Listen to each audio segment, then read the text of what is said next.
Кымбаттуу кыргызстандыктар, урматтуу мекендештерим. Биз 2005 жана 2010 жылдагы эки революциянын сабактарын уnuттук. Элибизде өткөндү унутсак, тарых кайталанат, тарых эскертип турат деген сөз бар. Биз мурдагы революциялар менен салыштырып карай албайбыз. Бийлик дайыма өз элине кызмат кылууга жана элдин тандоосун кабыл алууга милдеттүү экендигин көрдүк. Тарых дагы бир жолу сабак берди.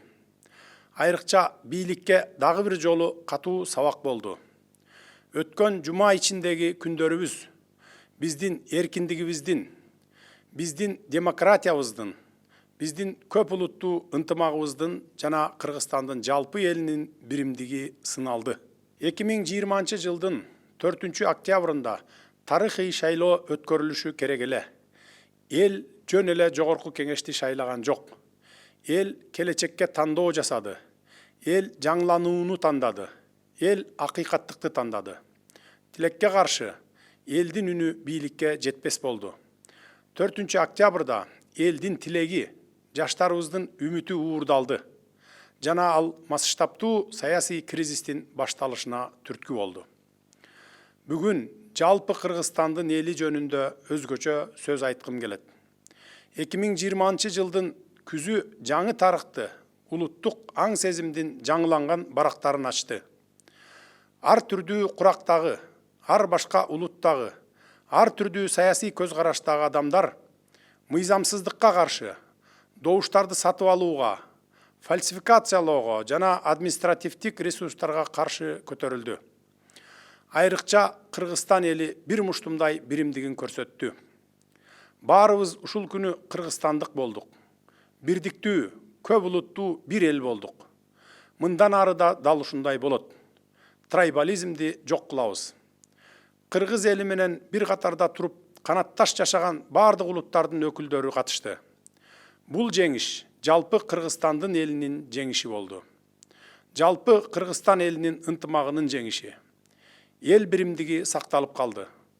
Мамлекеттин талкаланышына, бөлүнүп жарылуусуна жол берилген жок. Кан төгүлгөн жок. Талап тоноочулук болгон жок. Мамлекеттин бүтүндүгү сакталды. Тез аранын ичинде укуктук талаага кирдик. Бул күндөрү Кыргызстан элинин, жаштардын интеллекти өскөндүгү, саясий көз карашы турукташкандыгы далилденди. Жалпы эл ийгиликке жетти. Кыргызстанда бийлик тынчтык жол менен өткөрүлүп жатат. Баарыбызды жеңишибиз менен чын дилимден куттуктаймын. Мен саясатчыларга жана саясий партияларга кайрылам. Бүгүн биз өлкөнү түндүк түштүк, уру-уру, айыл-айыл, же тууган туушкан деп бөлбөй жашайлы. Биз бирдиктүү жана көп улуттуу элбиз. Биз кыргызстандыкпыз. Биздин саясий көз караштарыбыз ар башка, бирок көздөгөн түпкү максатыбыз бирөө гана. Ал мекенибиздин, Кыргызстаныбыздын жаркын келечегин камсыз кылуу. 5 октябрда эл өз сөзүн айтты. Урматтуу мекендештер, менин башкы максатым өлкөдө адилеттүүлүктү орнотуу, коррупция менен реалдуу күрөшүү, мындан ары коррупция менен күрөшүү саясий оппоненттердин көзүн тазалоонун инструменти болуудан калат. Саясий куугунтук дегенди менден ашык жон тери менен сезген саясатчы жоктур. Азыр да көпчүлүк саясатчылар саясий мотивдер менен соттолгон. Бирок бүгүн аларга өздөрүн күнөөсүз экендигин ачык процесстерде далилдей турган мүмкүнчүлүктөр түзүлдү. Анткени сотторго жана прокурорлорго эч ким кысым көрсөтпөйт. Мунун баары адилеттүү, акыйкат, жаңы сот өндүрүшүнүн башталышы болуп калат. Дал ушул күндөр соттук өзүн билемдикке жана мыйзамсыздыкка чекит коет. Албетте, эгерде кимдир бирөө, кандай гана саясий фигура болбосун, коррупцияга аралашса, мыйзам чегинде жоопко тартылат. Бирок бизге баарыңыздар бул күрөштө жардам беришиңиздер керек. Сот реформалар мындан ары президенттик аппарат тарабынан эмес, коомчулуктун көзөмөлүндө жүргүзүлөт. Баарынан мурда биз $700 миллион Кыргызстандан чыгарып кетүү боюнча шектелген Матраимов жана башка схемалуу коррупцияларды түзүп, элдин рызкысына кол салган бардык тармактардагы коррупционерлерди катаал жазалар менен жоопко тартабыз. укук коргоо органдарына тийиштүү тапшырмалар берилди. Жакынкы убактарда биз ишибиздин жыйынтыгын көрсөтөбүз. Ошол эле мезгилде коррупция менен күрөшүү бул түрмөлөрдү толтуруу эмес. Бул укук коргоо органдарына бардык укуктарды берүү эмес. Коррупция менен күрөшүү бул жөнөкөй, түшүнүктүү жана аткарылуучу мыйзамдар. Ал баарына бирдей иштейт. Ушул жерден криминалдар менен күрөшүү туурасында айтсам, кылмыш дүйнөсү өзүнүкүн диктовка кылганды токтотот деп кепилдик берем. Буга чейин айрым аймактарда бизнес ошол жерде иштеш үчүн криминалдын уруксаты керек болчу. Бул мезгил артта калды. Ишкерлер менен инвесторлорго өзгөчө шарттар түзүлөт. Урматтуу мекендештер, өз сөзүмдө жаштар туурасында айтсам, жаштар үчүн тарыхтын жаңы барактары жазылып баштайт. Жаштар өлкөбүздөгү мамлекеттик саясаттын жигердүү жол баштоочуларынан болот. Дал ушул силер, жаштар, жашыңарга, улутуңарга карабастан, 5-октябрда Ала Тоо аянтында өлкө келечеги үчүн башыңарды сайып бир катарга турдуңар. Биз ушул күндөрү мыйзамсыздык менен күрөшүп курман болгон 19 жаштагы Баткендин Баатыр кулунун терең кайгыруу менен эскеребиз. Жакынкы жылдары өлкөбүздүн саясатын аныктай турган силер болосуңар, жаштар. Биз силер менен биргеликте кадр саясатын өзгөртүп баштадык. Дал ошол үчүн биз парламентке ар түрдүү саясий күчтөрдүн киришине бирдей шарттарды түзөбүз. Бирок жаштар, улуттук жана гендерлик квоталар сөзсүз аныкталат. Жаштар саясий аренада өздөрүнүн атаандаштыкка жөндөмдүү экенин көрсөтө алышты. Эми алар иштен да өздөрүн көрсөтөт деп ишенемин. Ошондой эле алдыдагы шайлоолордо өздөрүнүн позицияларын эркин коргой алууга толук шарттар түзүлөт.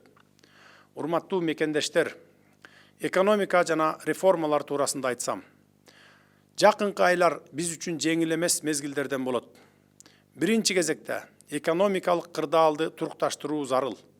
Инвесторлордун ишеничин калыбына келтирүүбүз керек. Ишкерлер үчүн коргоо жана коопсуздук кепилдигин камсыз кылуу милдети турат. Биз реформалар боюнча атайын комиссия түзөбүз. Ал өлкөбүздүн экономикасын башкаруудагы мамилелерди өзгөртөт. Жаңы доор мамлекеттик башкаруу системасында жаңы мамилелерди талап кылууда. Заманбап технологиялар чиновниктердин жана бюрократтардын салмактуу бөлүгүн кыскартууга жол ачууда. Ошондуктан кереги жок мамлекеттик структуралар жакын аралыкта жоюлат. Айрыкча президенттик аппарат жана өкмөттүн аппаратында катуу өзгөрүүлөр, оптималдаштыруулар болот. Кыскартууларды биз өзүбүздөн баштайбыз. Акыркы мезгилде топтолуп калган көйгөйлөр көптөгөн жетекчилердин айынан улам артка жылдырылып, ачылбас яшиктерде жата бергендигин ачык айтып моюнга алышыбыз керек. Натыйжада саламаттык сактоо системасы COVID-19 пандемиясына даяр эместигин көрсөттү. Санариптик система мамлекеттик кызмат көрсөтүүдө жана билим берүүдө жок экендигин көрсөттү. Кредиттерге жана гранттарга таянуу өлкөнүн финансы системасын башкарууда кылмыштуу салтка айланды. Ал эми аларды бөлүштүрүүнүн бүдөмүк механизми мамлекеттик башкарууда системалуу коррупцияга негиз болуп калган. Биринчи кезекте пандемия маалында эл жакындарынан айрылып жатканда пайдасы тийбеген кредиттерге ревизия жүргүзөбүз. Мунун баары оюлбай жаткан муздардын чети эле. Жакынкы күндөрү биз чече турган башкы милдеттер. Мамлекеттин тышкы саясаты жаатында мурда кабыл алынган эл аралык милдеттенмелерди аткаруу улантылат. Биз мамлекеттин стратегиялык өнөктөштөрүнүн арасында алган кадыр баркын, беделин туруктуу сактап калуунун жана аны өркүндөтүүнүн үстүндө иштерди жүргүзөбүз. Урматтуу кыргызстандыктар, мен Кыргызстаныма ак ниет кызмат кылууга бардык билимимди, тажрыйбамды, Кыргызстандын өсүп өнүгүшүнө бардык күчүмдү, бүт эркимди жумшаймын. Сиздердин колдоо менен биз ушул кризистен чыгып, өнүгүүгө багыт алабыз. Мен үчүн элдин кызыкчылыгы баарынан бийик турат. Мен силердин уулуңармын. Карапайым үй бүлөдөн чыккан баламын. Биз системаны толугу менен өзгөртөбүз. Ал үчүн мага колдооңор керек болот. Эч качан жалгыз дарак токой болбойт. Дагы бир жолу элиме башымды ийип таазим этемин.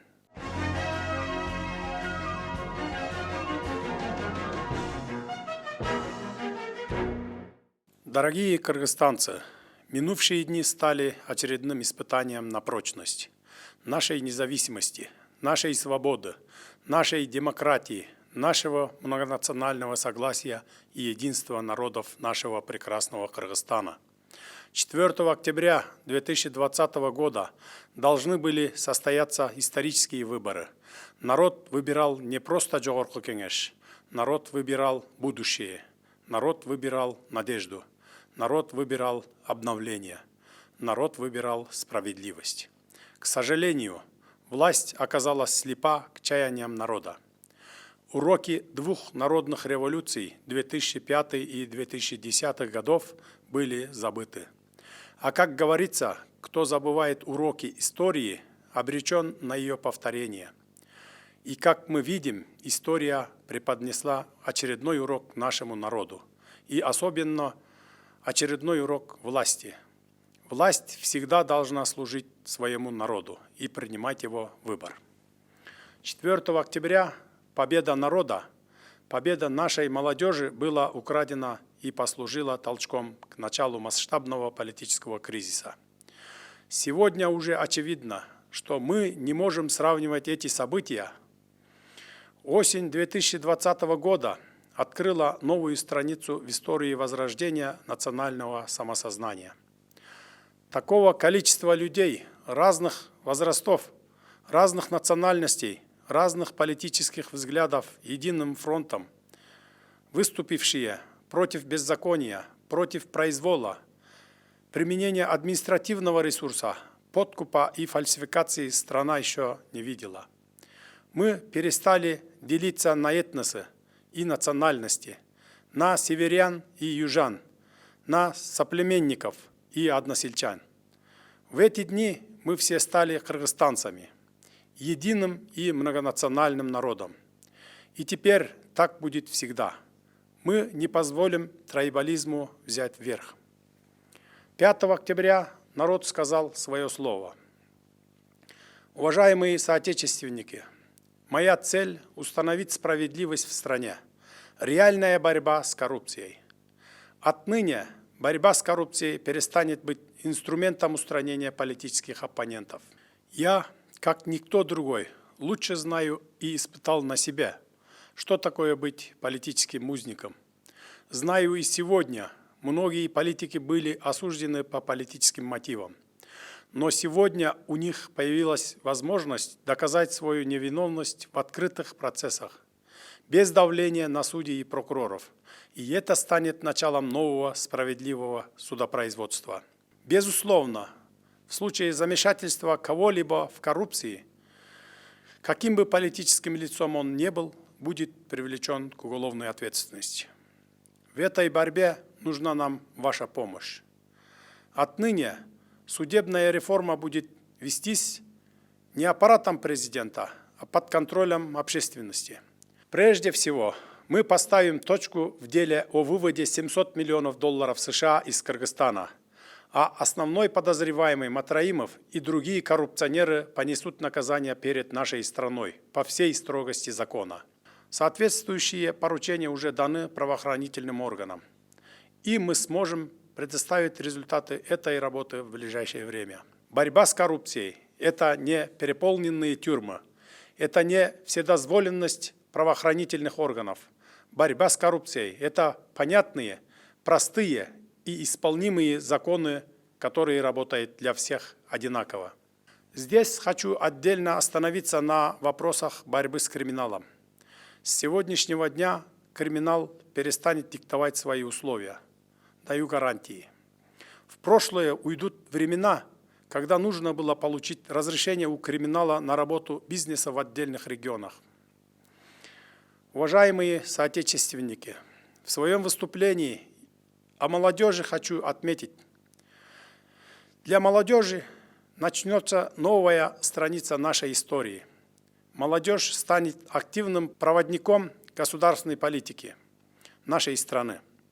Именно вы, молодежь разных возрастов и национальностей, стояли 5 октября на площади Алато, готовые отдать свою жизнь ради будущего нашей страны.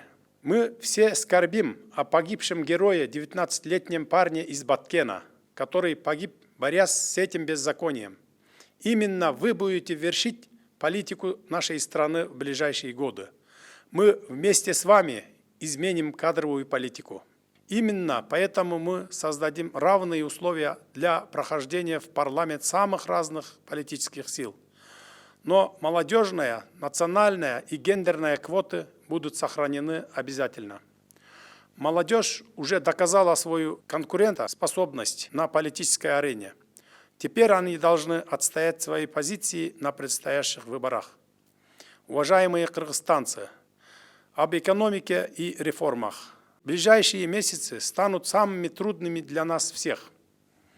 Прежде всего, нам необходимо стабилизировать экономическую ситуацию, восстановить доверие инвесторов и обеспечить гарантии защиты и безопасности для наших предпринимателей.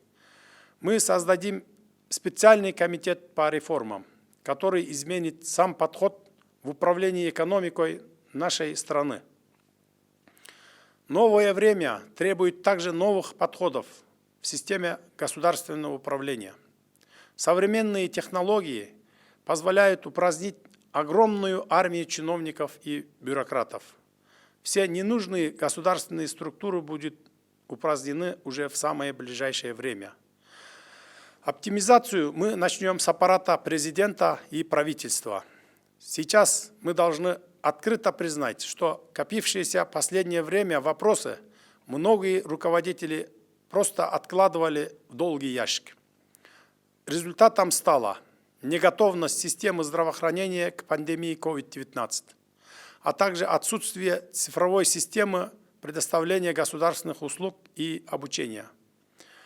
Опора на кредиты и гранты стала преступной политикой в управлении финансовой системой страны, а не прозрачный механизм их распределения, основой для системной коррупции в системе государственного управления. Мы начинаем ревизию по кредитам, взятые на борьбу с COVID-19. И это только верхушка айсберга. Главные задачи, которые нам предстоит решать в ближайшие дни. Уважаемые кыргызстанцы, я с полной ответственностью заявляю, что все свои возможности, знания, профессиональный и жизненный опыт направлю на созидание и развитие нашей страны и благополучия народа. Только с вашей поддержкой мы можем преодолеть все трудности и выйти из этого кризиса. Еще раз выражаю огромную благодарность всему народу. Низкий вам поклон.